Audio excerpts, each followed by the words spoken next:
ustedes. Y yo quisiera saber qué opinión tienen del libro de Apocalipsis. ¿Miedo? ¿Sí? Un libro de grandes misterios. Cuando ustedes oyen Apocalipsis, ¿qué sienten? ¿Qué piensan? ¿Juicio? ¿Esperanza? ¿Cuántos piensan en Apocalipsis así como que no, ¿verdad? Ni lo abrimos? Es más, ni siquiera, ¿verdad? Pasamos por allí porque causa miedo, muchas interrogantes. Pues yo quiero, con la ayuda de Dios, que a partir de este momento Dios, a través de su palabra y de su espíritu, se ha quitado todas estas situaciones en cuanto a sentimientos hacia el libro de Apocalipsis. Y yo no sé cuántos de ustedes sean preguntones. ¿Cuántos son preguntones? Okay. Pues gracias a Dios, porque todo lo que le preguntemos a la Biblia nos lo va a responder. ¿Alguien me puede decir quién escribió el libro de Apocalipsis? Juan. ¿Qué oficio tenía Juan?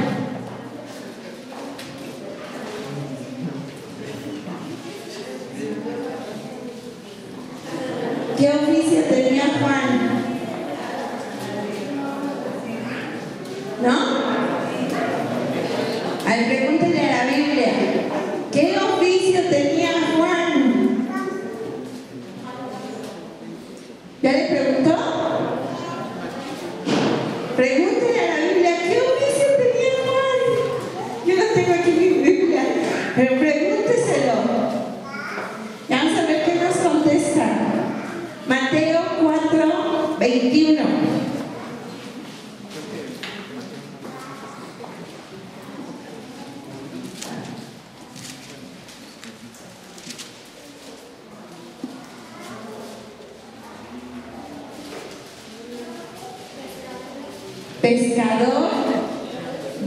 Pescador de pescaditos.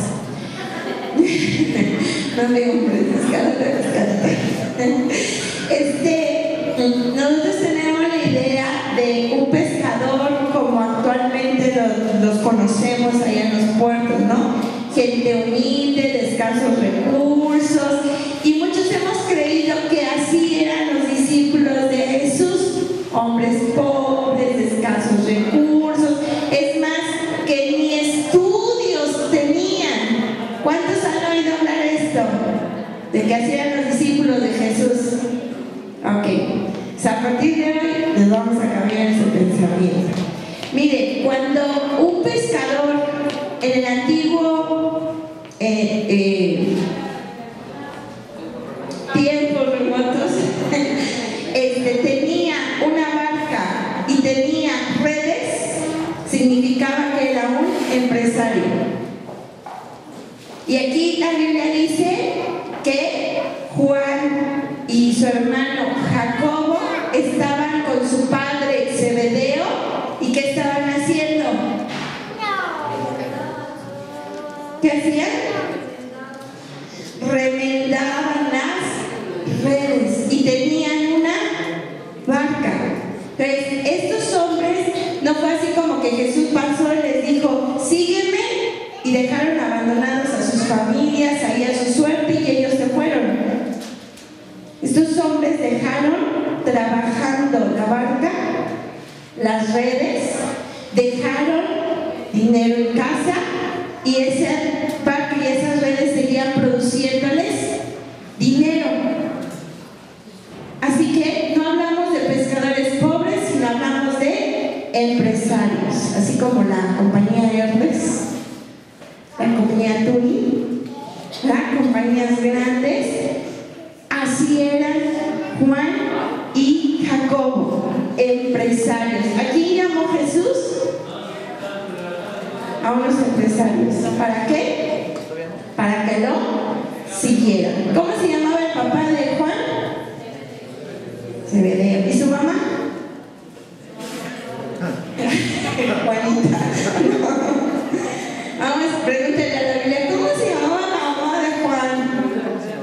Marcos 15:40. ¿Sí es? ¿Está hasta abajo? ¿Qué? Juan 14:27 no. ¿Eh?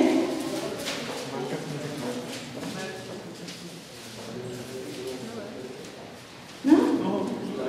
¿No está? Hasta abajo, hasta abajo, hasta abajo. No, ya viene. ¿Ah, sí? ¿No? No, en el 2. ¿Cómo se llamaba? María. ¿Cómo se llamaba la mamá de Juan? María. ¿Seguros? No, está.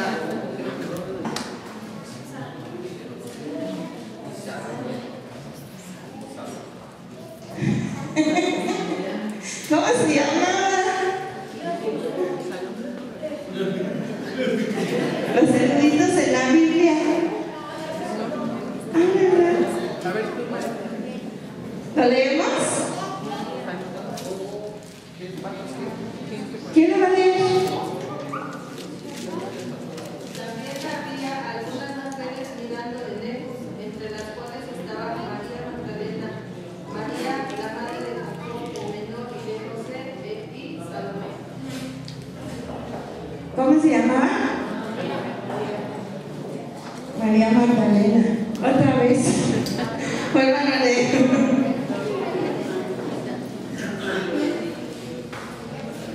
Vuelvan a leer. ¿Quién lo va a leer? También había algunas mujeres mirando de lejos, entre las cuales estaban María Magdalena, María la madre de Jacobo el menor y de José, y Salomé. ¿Cómo se llamaba la mamá de Juan? María.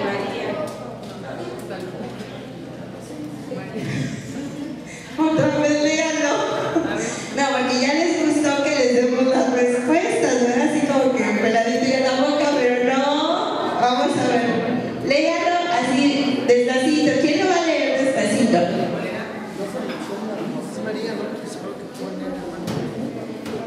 ¿Nadie? También había algunas mujeres mirando de lejos, entre las cuales estaban María Magdalena, María la madre de Jacob el menor, y de José, y Salomé. ¿Cómo se llamaba el hermano de Juan? ¿Cómo se llamaba la mamá de Juan? María. Y María era hermana de la madre de Jesús. Así que Juan y Jesús, ¿qué eran? Primos. Ella lo que uno se viene a enterar, ¿verdad? De las relaciones familiares. Por eso es que cuando Jesús está en la cruz, ¿a quién le encarga a su madre? A Juan. ¿Sí? Porque era su primo y sabía que Juan iba a poderse hacer cargo de su mamá. Y dice que desde aquel día Juan la llevó a vivir con él. Porque José, la Biblia ya no nos habla más de él. Después de que regresan de Egipto, ya no se vuelve a mencionar a José en la Biblia. Los escritores consideran que él murió joven y Jesús queda a cargo de su madre y de sus hermanos. Entonces Jesús tiene que trabajar igual. ¿Cuál era el oficio de Jesús? Carpintero. ¿Y cómo se imaginan a ese carpintero?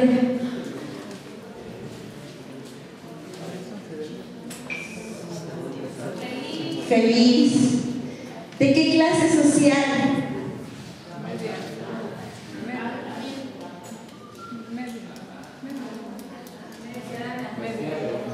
Alta. Media. Media. Todos los alumnos de SECAMI vieron que ya contestaron, ¿verdad?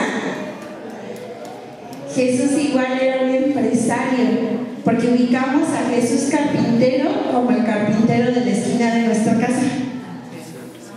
Y no. Jesús era un empresario. Los carpinteros de aquel tiempo eran los arquitectos de nuestro tiempo. Aparte de hacer muebles, construían casas. Entonces, ¿a qué se dedicaba Jesús? Él iba, cortaba los árboles, macheteaba los árboles, pulía los árboles, hacía la madera y luego diseñaba casas y las construía. Entonces Jesús tampoco fue que se fue al ministerio ahí, ¿verdad? Dejó todo y se fue.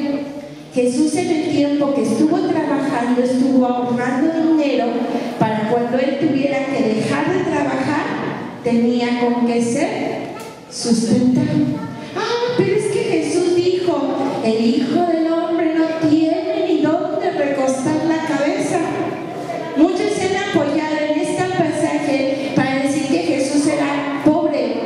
No, Jesús lo que estaba hablando es que el ser discípulo tiene un costo. El sacrificio no es gratis, tiene un costo. Ahora, ¿cómo era el carácter de Juan? Vamos a ver Marcos 3:17. Vamos a ver de qué carácter era Juanito.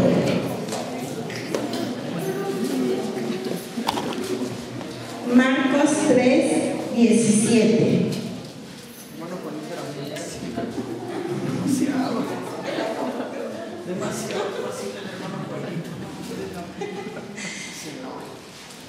¿Quién va a leer esta cita bíblica?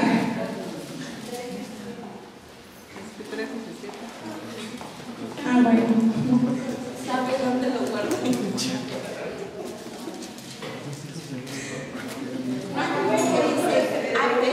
Y Abraham, hermano de Jacob, apellido Boanerges. Esto es hijo del trueno. ¿Cómo era el carácter de Juan? Dulce, tierno, amable, tolerante. ¿Sí? ¿Cómo era el carácter de este Juan? Como el trueno. ¿Y cómo son los truenos? Fuertes. ¿Más de Fabi? Dan miedo. Pues mire, Jesús miró a Juan y a Jacobo y dijo: estos son unos hijos del trueno. ¿Y a cuántos de nosotros Jesús nos miró y dijo: eres un hijo del trueno? Pero vea, tanto amor, no nos desprecia. ¿Qué hace? Nos llama. Porque Jesús puede hacer una transformación de vida. El estar con Jesús cambia la vida. Si tú eres un hijo del trueno y tu vida no ha cambiado y sigues con ese carácter, es porque no has estado el tiempo suficiente con Jesús. ¿Qué te hace falta? Pasar tiempo con Jesús. Porque después de ser un hijo del trueno, se le describe a Juan como el apóstol amado. Tal así que iba y se reclinaba en el pecho de Jesús. Tal así que le confió a su madre: cuida de ella. El estar con Jesús, ¿qué hace? Cambia totalmente nuestra vida. Y yo quiero que leas Juan 21:20.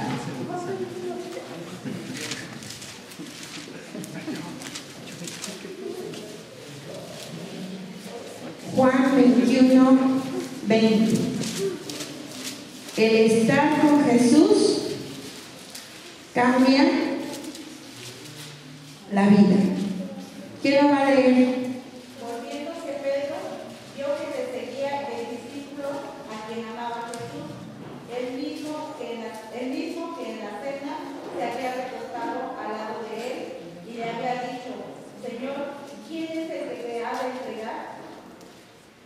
¿Ven? ¿Qué pasa cuando estamos con Jesús? ¿Qué pasa cuando estamos con Jesús? Cambia la vida. Diga conmigo: el estar con Jesús cambia la vida. Pregúntale, ¿ya cambió la tuya? Pregúntale.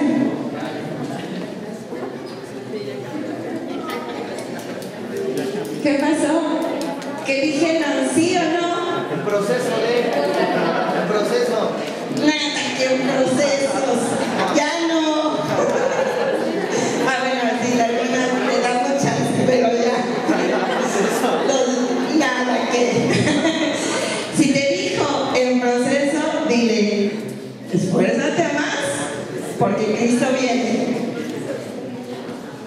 Cristo viene y no vaya a ser que nos. Fíjese que Cristo llegue en el momento en que usted está como el trueno. ¿Qué pasaría con usted? ¿Qué pasaría? ¿Mande? ¿Te quedas? ¿Se perdió tu oportunidad? ¿Se acabó la chance? No hay más tiempo. Quiere decir que cada día de tu vida tienes que vivirla de tal manera que agrades a Dios. Ahora, ¿cuántos discípulos tuvo Jesús? Sí. 12 cercanos. 12 cercanos y aparte muchos más. Ok. De estos 12, todos eran íntimos de Jesús. ¿No? ¿Tenía sus preferencias? ¿Tenía? Ay, oye, vamos.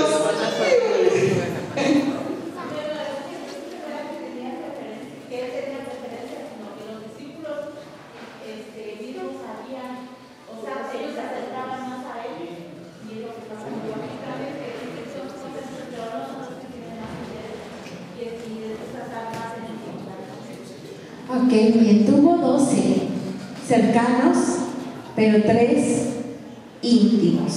Vamos a leer Marcos 5, 36 y 37. ¿Quién me va a ayudar a buscar esta cita bíblica? Esto que me ayuden. Marcos 5, 36 y 37, Diana. Marcos 9, 2, ¿quién me ayuda? Alina. Y nada más Marcos 9, 2. Marcos 5, 36 y 37 y Marcos 9, 2. ¿Quién? ¿Diana? Sí, pero Jesús luego que oyó lo que se decía, dijo al principal de la sinagoga, no temas, cree solamente, y no permitió que le siguiese nadie sino Pedro, Jacobo y Juan, hermano de Jacobo. Ay, ahí venía la bola. ¿Y qué hizo Jesús? ¿Quién? Solamente Pedro, Juan, Jacobo. Síganme.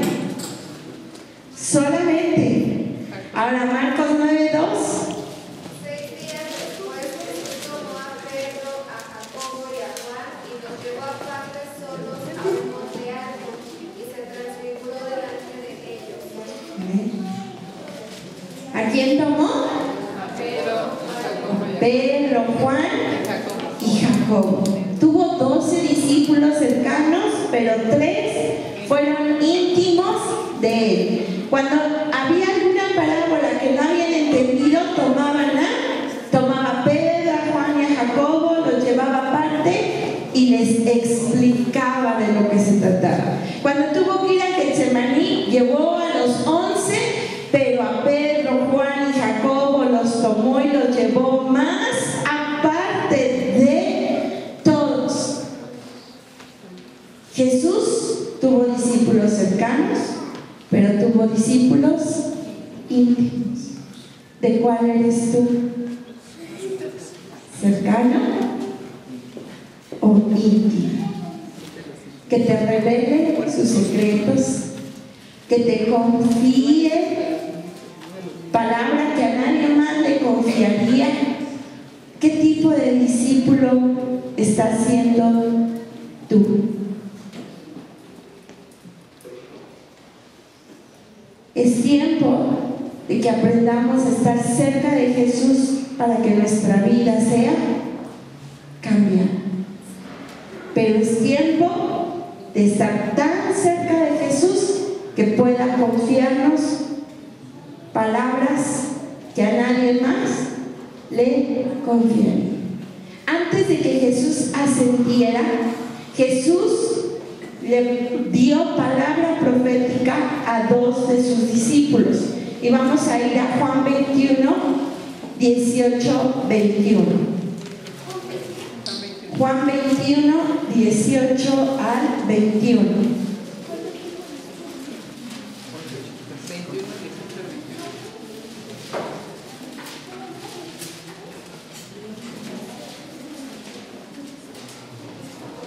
¿Lo tiene?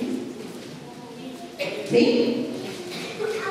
De cierto te digo, cuando eras más joven, te ceñías e ibas a donde querías, mas cuando ya seas viejo, extenderás tus manos y te ceñirá otro y te llevará a donde no quieres. Esto dijo, dando a entender con qué muerte había de glorificar a Dios. Y dicho esto, añadió diciendo que, volviéndose Pedro, vio que le seguía el discípulo a quien amaba Jesús, el mismo que en la cena se había recostado al lado de él, y le había dicho, Señor, ¿quién es el que te ha de entregar? Cuando Pedro le vio, dijo a Jesús, Señor, ¿y qué de este? ¿A quién estaba hablando aquí Jesús? A Pedro. Y cuando Jesús le declara, extenderás tus manos, en ese momento le estaba declarando la manera en que iba a morir. Pedro, en el año 67-68 después de Cristo, fue crucificado por orden del emperador Nerón en el circo romano. Pedro, cuando vio que iba a ser crucificado, pidió que no era digno de morir como su maestro y pidió que lo pusieran de cabeza y que así moriría, crucificado, pero de cabeza. La tradición católica enseña que Pedro murió en Roma. Pedro no murió en Roma. Es más, Pedro nunca salió del área de Jerusalén. Nunca viajó a Roma. Pedro murió en el circo romano que está en la ciudad de Jerusalén. Entonces, Jesús le dice a Pedro la manera en que él iba a morir. Y se cumplió esta palabra en el año 67-68 después de Cristo. Continuamos la lectura, por favor. Ahí en el versículo 22. Jesús le dijo, si quiero que él quede hasta que yo venga, ¿qué a ti? Sígueme tú. Este dicho se extendió entonces entre los hermanos, que aquel discípulo que No iba a morir.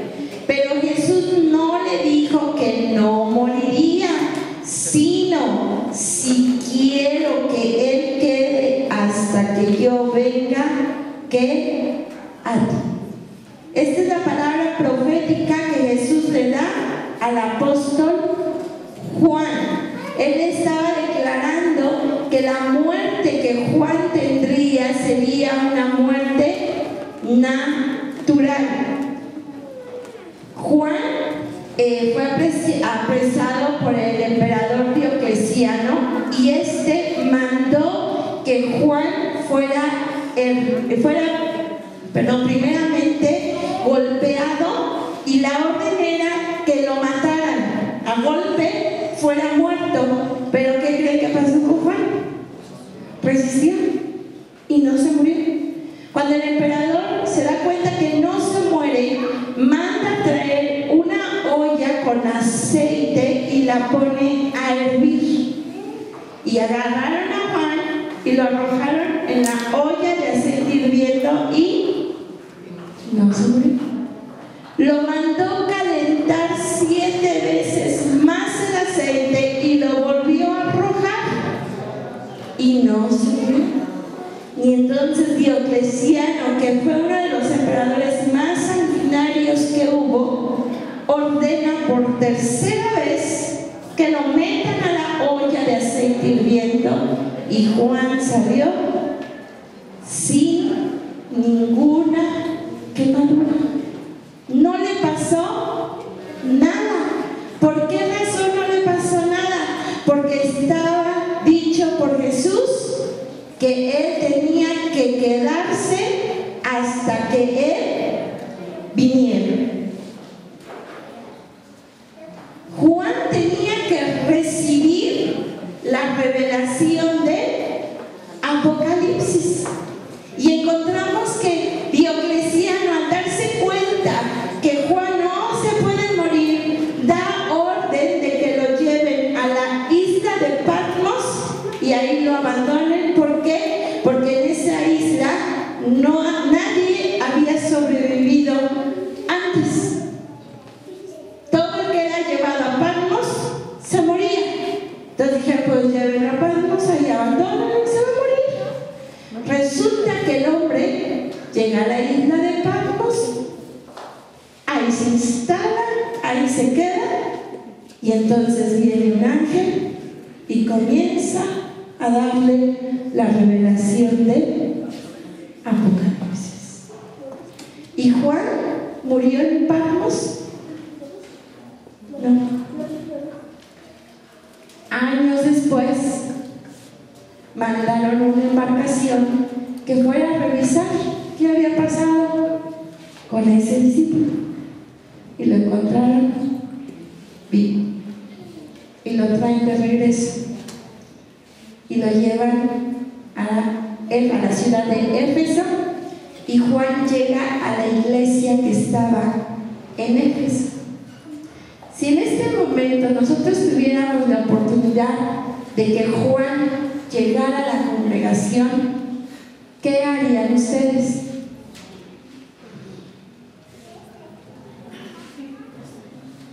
¿Qué harían? A ver. Me preguntaría muchas cosas. Una cosa que le preguntarías. ¿Cómo sobrevivió? Ok, ¿cómo sobrevivió? ¿Alguien más? ¿Se acuerdan que les inicié diciendo quiénes eran preguntones? Este es su momento. ¿Cómo era mi Señor? Juanita te diría, ¿cómo era mi Señor? Platícame. Yo también, yo me dejo formular, yo creo que yo iría y le diría, por favor, dime cómo era Jesús. Descríbeme a Jesús. Platícame de Jesús. ¿Qué otra pregunta le harían? ¿Los preguntones? ¿Ya se fueron? ¿Ninguna otra pregunta? ¿De qué manera podría agradarle a Dios? Pues déjeme decirle que gracias a Dios la iglesia de Éfeso no era como nosotros. Ellos sí fueron bien preguntones y comenzaron a bombardearlo con preguntas, preguntándole cómo era Jesús, de qué manera él había hecho los milagros. Y entonces Juan comienza a tener pláticas con ellos, a donde comienza a narrarles la vida de Jesús. Alguien en la iglesia de Éfeso lo anima a que comience a escribir todo lo que Jesús había hecho, y es aquí donde surge el escrito del Evangelio según Juan, que es el legado que nosotros ahora tenemos dentro de nuestra Biblia. Dios preservó la vida de Juan con el propósito de que pudiera recibir una revelación que a nadie más se le podía confiar, sino solamente a él. Y Juan que su carácter le había cambiado. Había sido tan íntimo de Jesús que su vida había tenido un cambio radical y ahora estaba listo y preparado para escribir tanto el Apocalipsis como el Evangelio según Juan. ¿Qué significa Apocalipsis? ¿Alguien quiere saberlo? ¿Sí? ¿Están listos? Dentro de 8 días a las 10 de la mañana va a dar inicio la enseñanza y aquí arrancamos para empezar a estudiar el libro de Apocalipsis. ¿De acuerdo? Tráigase cuaderno porque esto no se va a repetir. Así que, ¿cuándo los veo? Próximo domingo, ¿a qué horas? 10 de la mañana. Y si usted quiere decirle a alguien más, no te pierdas la enseñanza de Apocalipsis, el domingo empezamos a las 10 de la mañana. ¿Qué tipo de discípulo eres? ¿Cercano o íntimo? ¿Quién me quiere contestar?